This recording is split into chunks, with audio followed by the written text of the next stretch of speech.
state your name. I'm Jacqueline Marie Escartin, 19 years old, and they kidnap us. In order for us to be released, we need to answer their questions. If I were to position myself between the old and the new, I would prefer contemporary liberalism or new. I do believe that identity is neither fixed or broken, but I would rather believe that there is no true definition of a Filipino's identity. Our identity should not be based on our ancestors because we never knew who they frankly are or either the truth of what they claim to be. I do believe that they should not be our standards. Or should I say, there should be no fucking standards at all. It doesn't mean that they were the first to be called Filipinos, then they should be the standards. Or if they embody the bearable characteristics. Standards at times let us feel what we aren't acting like what they want us to supposedly act. But also, sometimes fuck our mentality up. I myself was naive of knowing the past. But when I introduced to various sentiments about the past, that's when I realized that what I already know is different from the knowledge I recently acquired, which was a roller coaster of 3 reactions. First, that makes sense. Second, that doesn't make sense. And third, I don't know what the fuck is going on. So the point here is that I was wired on a different mindset, different education, letting me believe that our identity should be duplicated like once in the past and should be standardized by either the past or the present. I believe that a true Filipino doesn't exist at all. It doesn't need to be achieved in the future or need to be standardized in the past or lost in the present. A true Filipino has no definition. To all my fellow Filipinos out there, I just want you to know that your identity is yours to keep and to define, not to be expounded largely. It's not something you lost or something to fix because it was never broken. It's just how we freaking live by having standards, setting standards, and defining ourselves in a broader sense. If you wonder why people keep being lost, it's because they always compare themselves to what other regards as a true Filipino and conforming to standards. I can say that I am confident with choosing current liberalism because since I have learned more about how postmodernity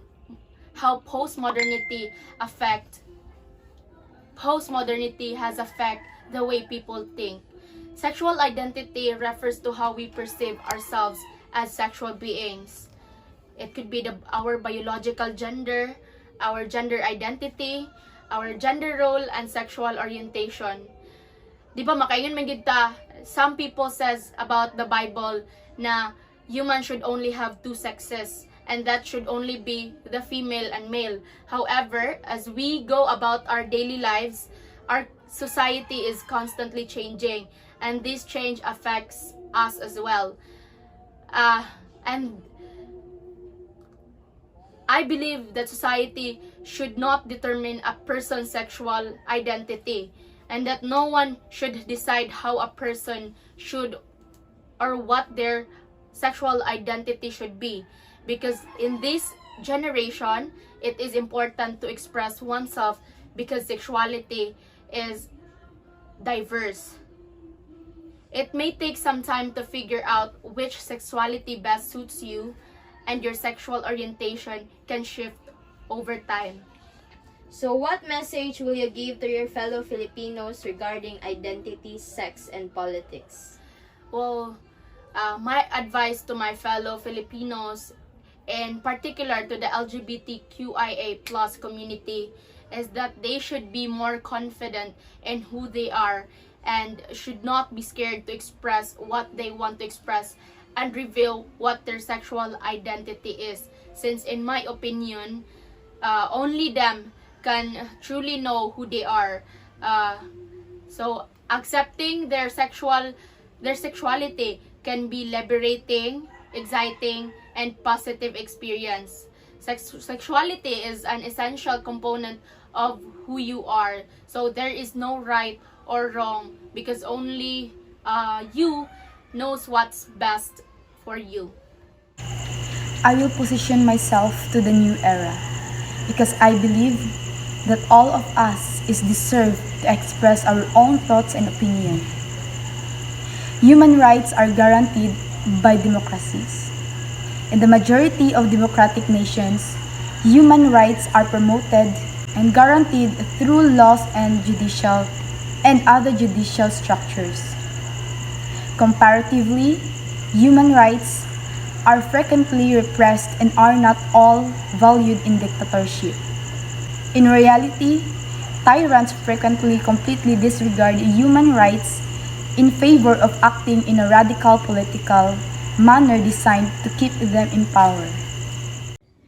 This message is directed to all my fellow countrymen in the Philippines, reminding you that liberal democracy means that we have a significant role in governance, because that is what liberal democracy offers.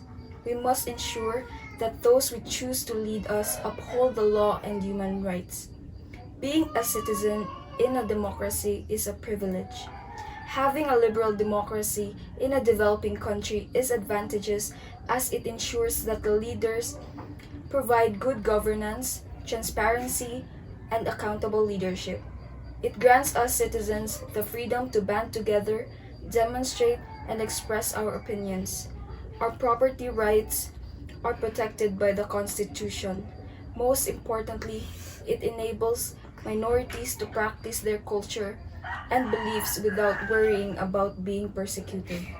Democracy is a privilege. I disagree with their proposal. I take a position in accordance with tradition, claiming to uphold morality, integrity, culture, and other traditional ideas.